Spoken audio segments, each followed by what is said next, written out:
Hey, welcome back once again, options traders. Good morning, everyone. And I received an email from one of the traders in our group who said he was starting to buy LEAPS options, which are just longer dated options.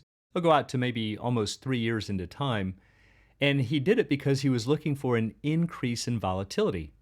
And he said, hey, I've heard that longer dated options have more sensitivity to volatility, as if he's going to get some kind of a benefit by owning longer dated options if volatility rises.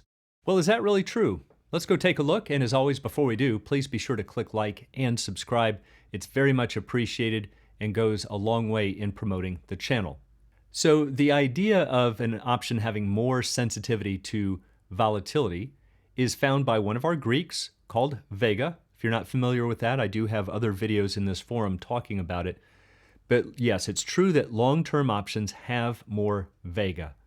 But that's in what's called absolute terms, if you're just comparing the raw numbers. However, does that really mean they're more sensitive to volatility? Well, let's start with a simple example. We'll go to a pricing model. And for this example, I've used 30% volatility and 0% interest. But it doesn't really matter which parameters you use, you're going to come to the same conclusion.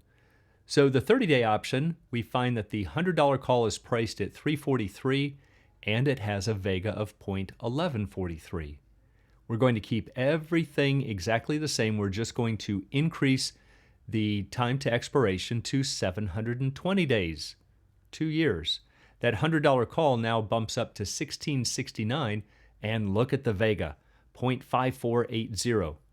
And again, this is where traders go, 0.5480 is much bigger than 0.1143, and therefore it has more Vega. Well, again, that's what's called an absolute comparison.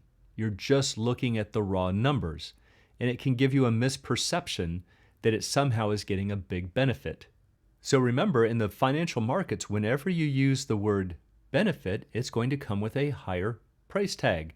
If there's a benefit in having more exposure to Vega, it's going to have a higher cost. If there's a benefit in owning a longer dated option, which there is, it's going to have a higher cost. So there's always a trade-off. You always have to pay for any benefits. So how could we make a fair comparison here, put them on a level playing field, an even scale? Well, we've talked about this before as well, called normalized Vega. And this is where we're going to compare Vega to the option's price. So let's do that over here. Let's look at 1143 divided by 343, and we get 0.0333. What this means is that if you buy this option for 343 and volatility increases one tick from 20 to 21% or 37 to 38%, we're just adding 1 to that volatility number, this option is going to pick up 3.33%. So let's do the same thing over here with our long-dated option.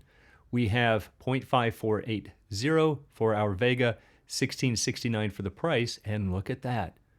We divide them out, we get 0.0328. Not a real big difference. So if volatility increases one tick, this one's going to pick up about 3.28% or about 3.3. Not a big difference. These two numbers only are separated by 5 ten-thousandths. So it's not really a big difference once we put them on a standard scale. So to see some of the details, let's go jump over to an Excel spreadsheet. So now we're into an Excel spreadsheet, and what I've done is I've taken various volatilities, starting with 10%, increasing by 1, 11%, 12%, and all the way up to 60%. This column has, from a pricing model, the option prices at these various volatilities. The next column shows the 30-day option with those theoretical prices. Down here at 30%, you can see this is what we had on the previous slide, 1669 and 343. So if we graph these, if we look at the 720-day option, that yes, look at that slope, very steep. Looks like you're getting a bigger bang for the buck. You're getting more exposure to Vega or to volatility. Compared to the 30-day down here, kind of flat. Looks like there's not as much exposure. But again, that's because you're just paying more money for the option. They are proportionally the same. It's really a misperception. So another way you could get the same Vega is to do this. Let's say that you bought the long-dated option for $16.69 The 30-day is trading for 343. Well, if we divide those prices out, we get 4.86 and some change out here. It's almost 5 times bigger that you're paying. So theoretically, I could buy 4.86 contracts and I should be able to keep pace with you. So let's do that. Up here at a volatility of 10%, your option is worth $5.60. Mine is worth $1.14 per contract, but I've got this 4.86 multiplier. So my total position is 5.56, not too far off from yours. If we drop down to 20%, yours is worth $11.17. My 4.86 contracts are worth $11.13. Not a big difference. Down here at 30%, we saw that before. Here's 40%. Yours is worth $22.12. Mine is $4.57 per contract, but $22.24 in total. Not a big difference. All the way down at 60%, pretty close to the same. Yours is $32.65, mine is $33.34. The reason that we are getting a little bit of a discrepancy gets a little more theoretical, but it has to do with if you really start pumping up volatility, and we haven't gone anywhere close enough here at 60%, but if we got up into the hundreds or even thousands of a percent, all of these options would converge on the stock's price. And so as we start going up, you're starting to see that little discrepancy start to creep in. They're not quite as beneficial by going out in time. So we can see that if we come up here, the blue line again is the 720-day option. Let's change this. Instead of looking just at the individual contracts, let's look at it compared to this column, which is multiplying it by 4.86. Let's slide that over and look at that. There's virtually no difference. This is where we see that the longer dated is ever so slightly starting to underperform, but it's not a big deal. In the real world, they're virtually identical. So this is something that you have to think about as traders. If you buy these longer dated options, you're on a much steeper slope.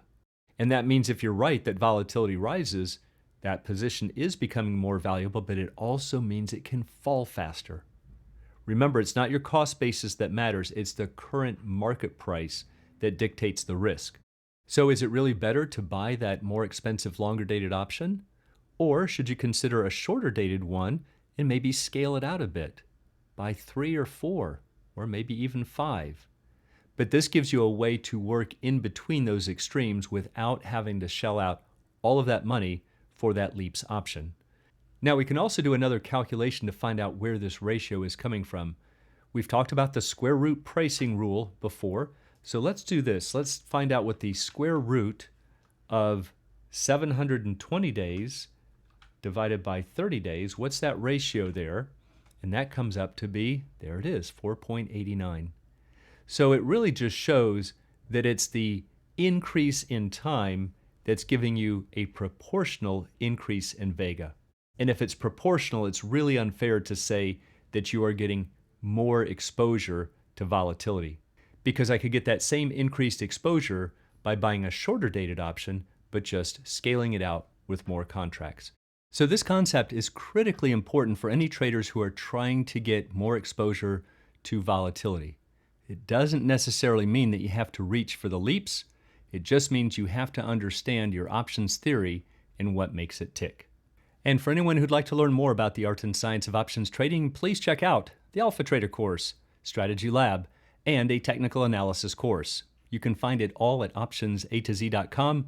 Also, please join us on Options A to Z's Facebook trading group, and you can find a link in the description below.